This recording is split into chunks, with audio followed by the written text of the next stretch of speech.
We're going live. All right, microphone's working. Let's adjust this a little bit more. All right. So, good morning, everybody. Good morning. Good morning. So, how is everybody doing? Good. Awesome. So today we are going to the U.S. state of Michigan. Yeah. So, by a show of hands, who has been to Michigan? I did. You've been to Michigan. How about you? You've been to Michigan too? Yep. I have not been to Michigan yet. That's going to be on my list at some point or another. So we are going to be talking about this U.S. state in the upper Midwest amongst the Great Lakes. We're going to be talking about some surprising things you probably didn't know was up there. So let's get started, shall we? You guys ready? Yeah. All right, so take a look at this, you guys. You got a blue field, and you got a couple of moose up here, and an eagle, and there's some random guy waving. He's saying hi, you guys. He's right there in the middle. Oh, yeah. So you'll notice the motto up here, E pluribus unum, from many came one, the U.S. motto, sort of. And so then you also have this little shield right here with this guy waving to you, and then you have tuabor, which means I will defend. And then on the bottom, you have this Latin phrase that I am not going to try to pronounce. Trust me, learning another language is already difficult enough. Try learning a language that's not been used for well over 1,000 years. Good luck with that. It means if you seek a pleasant peninsula, look about you. So what they're referring to is Michigan's little peninsula. And so that's kind of a thing we're going to be talking about. Ready to move on? So Michigan is way up here in the Great Lakes area. And so the peninsula they're talking about is this little notch right here. And that little notch is part of, well, Michigan. And so that's what they're referring to when they're saying, if you seek a peninsula, look about you. So Michigan is located in the upper Midwest, surrounded by the Great Lakes. And obviously, it's north of Indiana and Ohio. So the capital of Michigan is Lansing, but the largest city is Detroit. So Michigan consists of two primary peninsulas, and as far as climate is concerned, it has one of the coldest regions in the U.S. And it varies from season to season. Sometimes during the winters you get deep snow, and during the summer it gets really warm, and it gets pretty humid. And the number of hours of sunshine you have, it varies from place to place, so keep in mind of that. So when you guys go to Michigan, it's always important that you understand you're right next to the lakes. It's a huge body of water, and because it's further north of the hemisphere, it's going to get pretty cold. And there are times when, yes, the waters around will freeze over, enough that you can go ice skating. Wow. Yeah, seriously. That's how cold it could get, but if you're lucky. So, timing is everything, you guys. Timing is everything. So let's talk about some brief history, shall we? So this is an old map of, well, the U.S., but obviously we're talking about Michigan too. Michigan, right up here, it was bordered by Canada. Actually, sort of is by Canada. And there were some stories behind that is a bit too complicated to get into because it involves a lot of conflict of interest, shall we say, between two countries. So before there were European settlers, there were these main groups called the Three Fires. The Three Fires were referring to the three tribes who lived up in the Michigan area, one of which you might be familiar with. Have any of you heard of the Ojibwe people? No? They're the reason why we have dream catchers. No. Really? You guys have never heard of a dream catcher either? There are those little circles, and you have these strings in the middle, and you have feathers on the bottom. They're one of the people known for dream catchers. Okay, that's totally fine. They're actually very beautiful. Yeah. The dream catchers. Yeah, dream catchers are very beautiful. I know that everywhere I went in Arizona, somebody had to have a dream catcher outside of their house. Nice. I carry one in my car. You have one in your I have car? one in my room. Oh, okay. There you go. Somebody has heard of this. Yeah, so the whole point of these dream catchers is for you to, so you don't get bad dreams. So anyway, so before there were European settlers, obviously you had the Ojibwe people, the Three Fires tribes, and then it wasn't until 1668, it was right along the lakes area, that's when people started to settle. Europeans started to settle in that particular area. And it was not made into a U.S. state. It was not made into a U.S. state until 1837. So a little 100 years later, I guess you could say. So in case any of you are wondering where the name Michigan comes from, it comes from an old Native American word, Michigama, which means Great Lake, get it, or large lake. You see where the joke comes from? Great Lake. Because it's in the Great Lakes area. See that? So, ladies and gentlemen, if you ever go to any U.S. state, you will notice a pattern here. Some of the names come from Native Americans. Some of the names are named after, well, certain people. They're named based on voting. So, I don't know if you guys remember Utah. We went to Utah and we talked about the Ute people. That's where the name Utah comes from. You guys will see a pattern here. So you guys ready? Yeah. Let's see. Let's talk about what they're known for. If it doesn't botch, it botch. Yeah. Okay, let's let me fix it. Oh, we were not going to even talk about what it was known for yet. It was going to be talking about the expansion of the territory. Wow. So, real quick, you guys, let me just show you something while we're fixing things. So, do you guys see this map right here? Well, maybe the live stream does it. This is Michigan, and once upon a time, it was much bigger. It encompassed Wisconsin, Illinois, Indiana, Ohio, Iowa, and Minnesota. So the U.S. state of Michigan was much, much bigger than it is now. Like I said, there were some complications between our own country and another country just up north that caused everything to, sort of be a little ugly. And yeah, I know there's a notch of territory right up here, but that's part of Michigan. And by proxy, it's part of the U.S. So don't worry about it. If you accidentally go to the top area, you won't be in Canada unless you go to Sault Ste. Marie. Then, yeah, you should be fine. Well, there it is. Like I said, the territory used to be much bigger until the U.S. voted Michigan into the Union. So, yeah, huge difference, right? Now let's really talk about what they're known for, shall we? So, by a show of hands, who's heard of Mackinac Island? Nobody. Okay, that's totally fine. I'm going to explain anyway.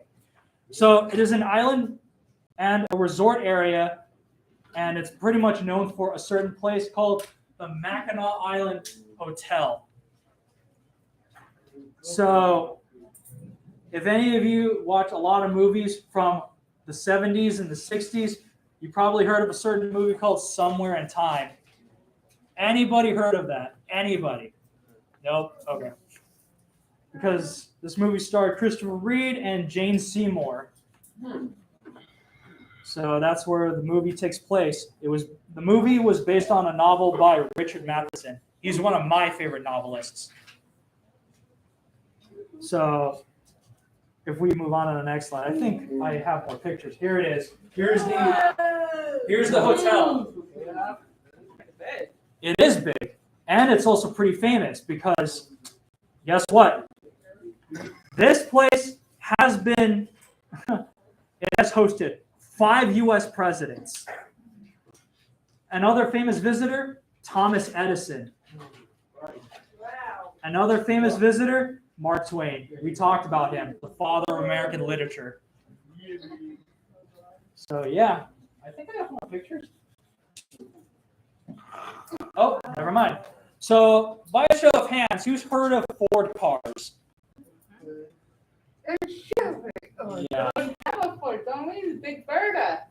Oh yeah. Isn't that Ford? Yeah, that's Ford. Yeah, the big van that carries 15 people. So the Ford company was based in Michigan, and now they have a museum called the Henry Ford Museum. Do they have cars or? I was gonna just say, it is the largest indoor-outdoor museum complex in the U.S. that houses a bunch of cars made by Ford, designed by Ford, and even distributed by Ford. You're about to see some of those cars. See. See? Look at all these cars.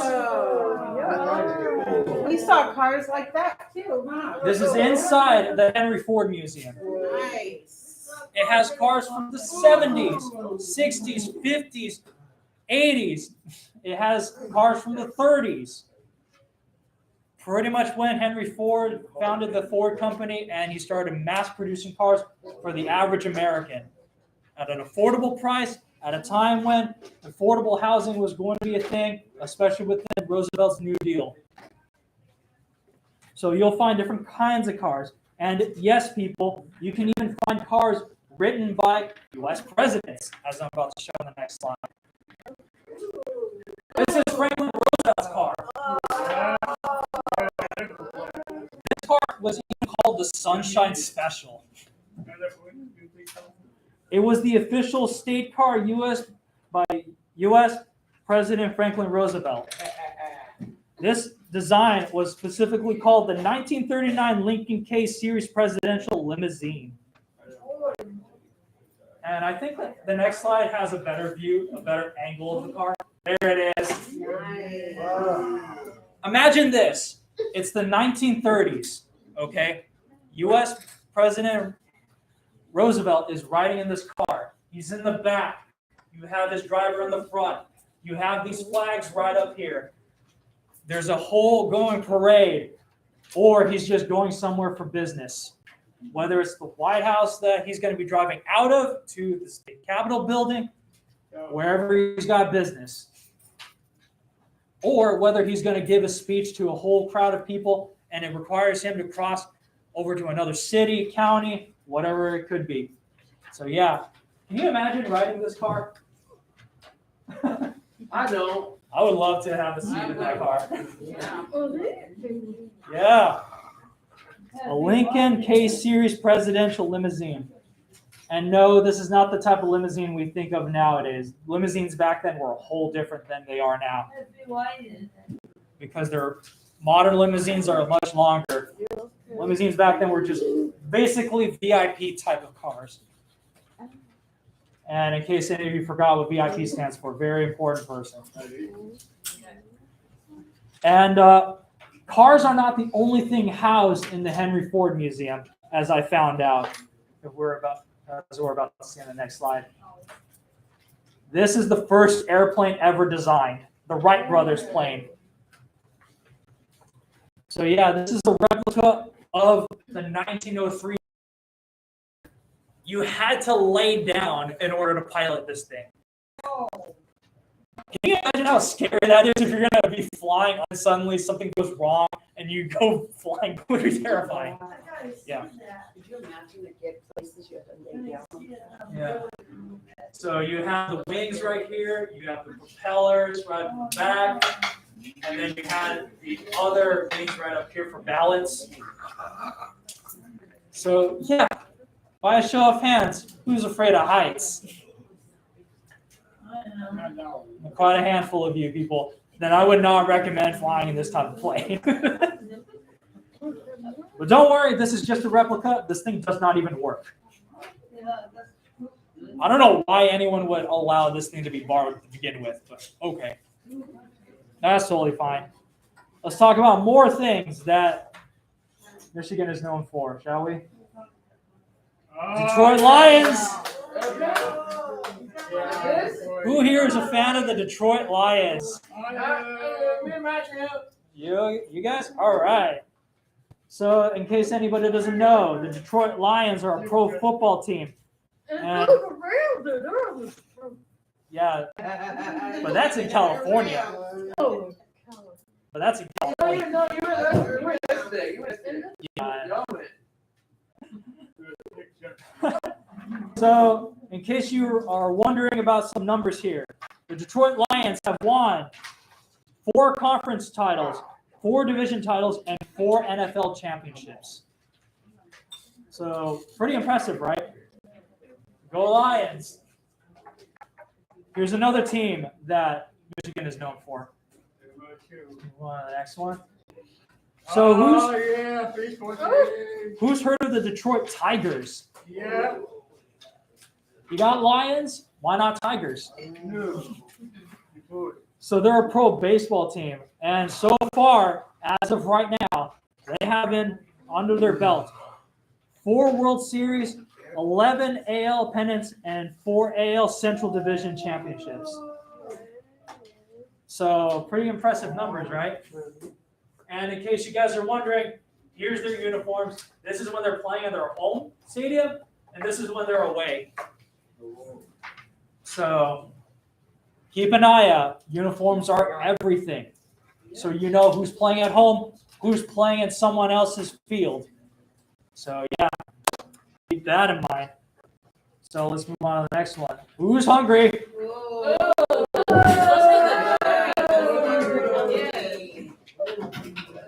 Those are cherries.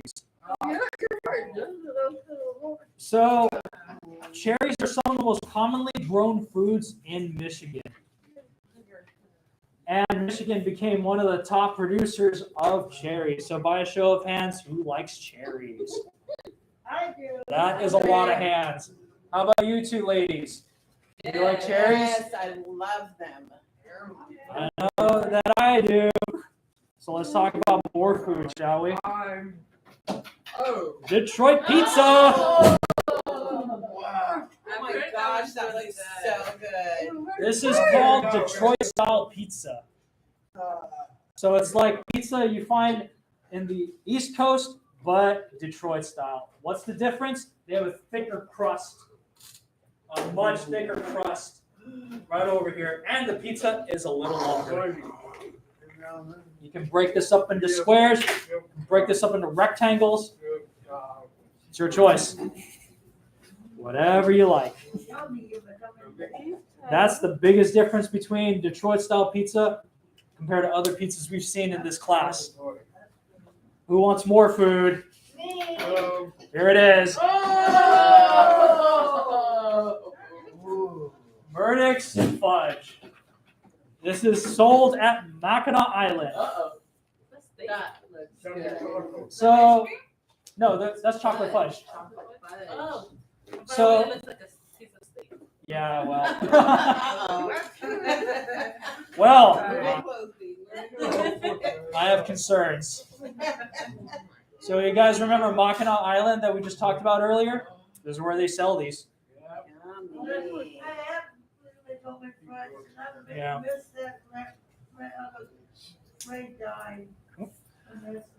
Yeah. So you got chocolate fudge on Mackinac Island, right at the same hotel where famous people have stayed at. So if you ever go to Mackinac Island, find yourself some chocolate fudge. I hear they're some of the best. That's just what I found in my research. They are ranked as some of the best chocolate fudge you can find. I don't have heard of that before too. Yeah. Mackinac Island fudge. There you go. So let's talk about one more thing about foods. There you go. This- It's the caramel. it's not caramel. What is that? This is called a hot fudge cream puff. Oh. That's a cream. Yep, exactly. Oh. It's a cream puff on top. Wow. So, Sugar heaven. yeah, be prepared for this because there's a lot of sugar in this. Chocolate. It's just packed with sugar.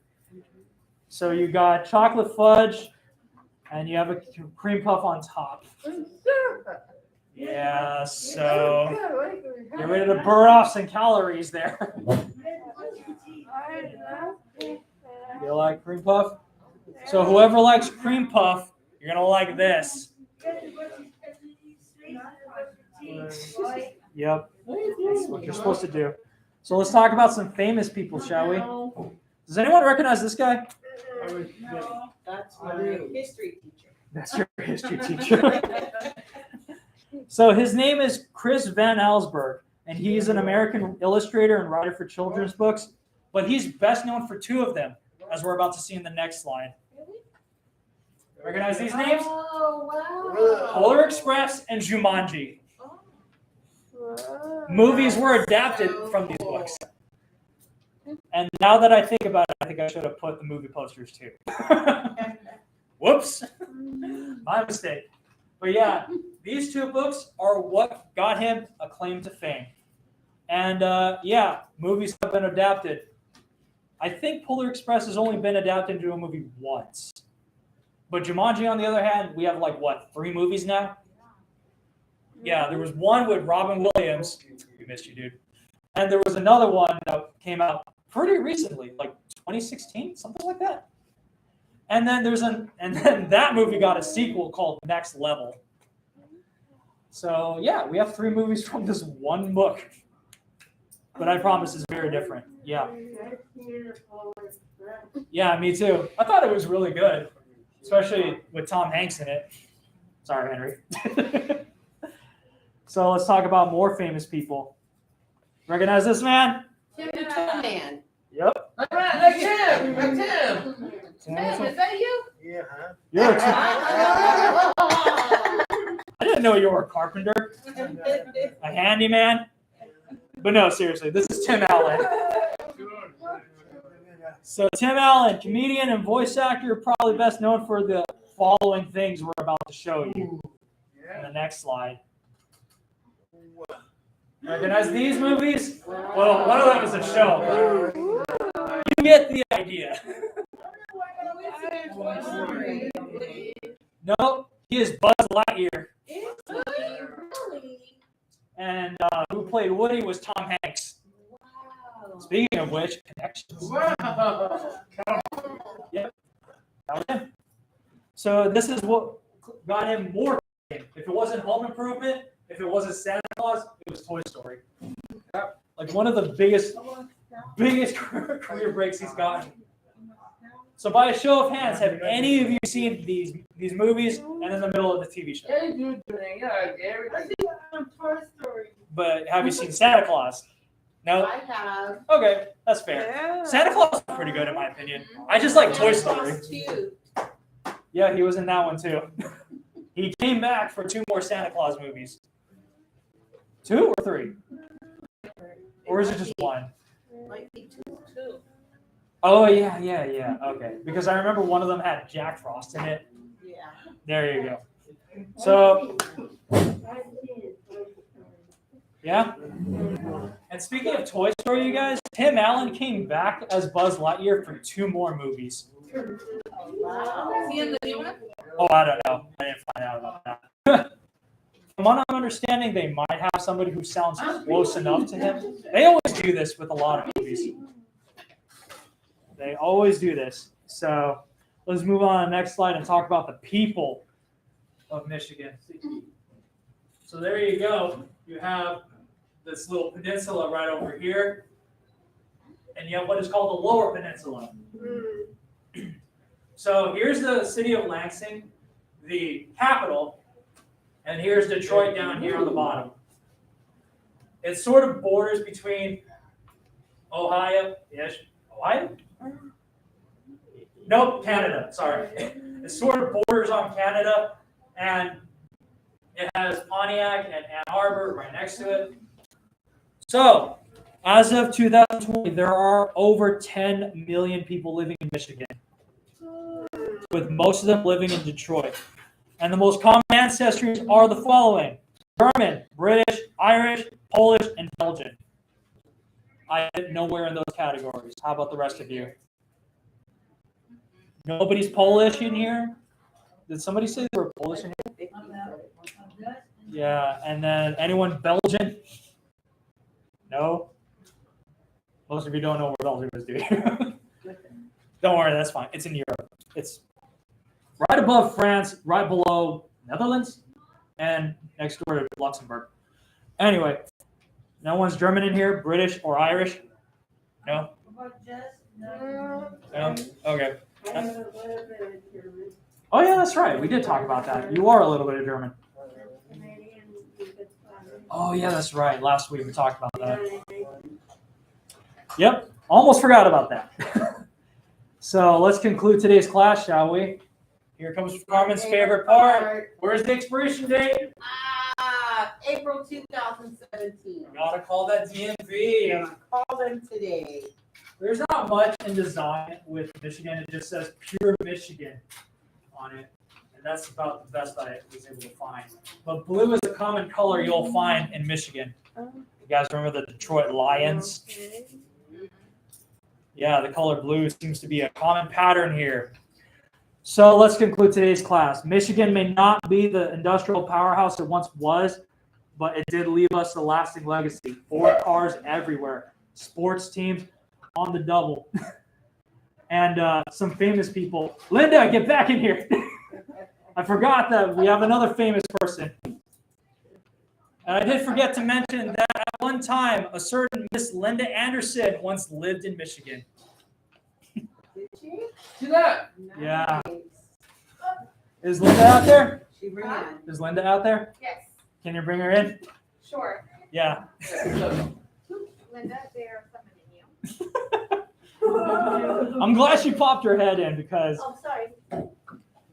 So, going back to the famous people, we had Tim Allen, we had Alsing, and then we have Miss Linda, a former resident of Michigan. Yes, I am. 5 years, Michigan. Woohoo!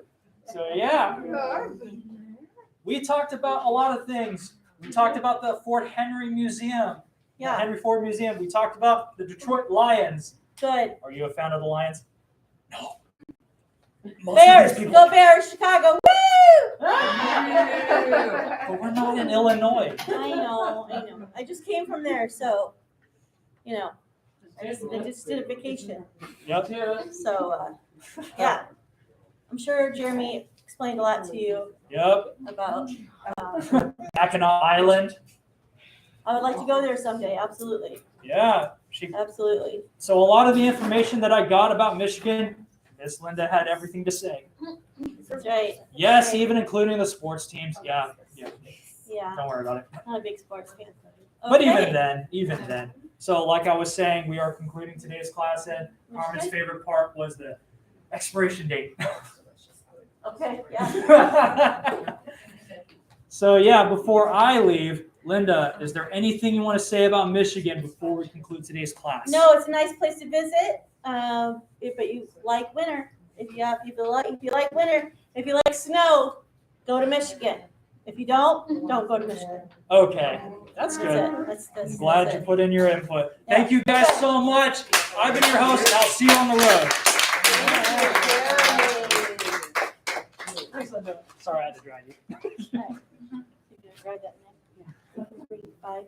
Bye, Jeremy. Bye, guys. Bye, Jeremy. Out there.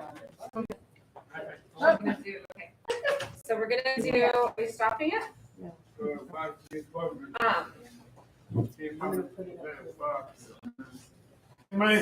you guys, we're gonna have 5 people in the kitchen. Okay? So some of you are gonna stay in here and watch it, and some of you are going to go in the kitchen and watch it. That's good. So Katie, do you wanna go in the kitchen and watch it? Matt, Nara, Jolene, Vicky, Rochelle, let's see.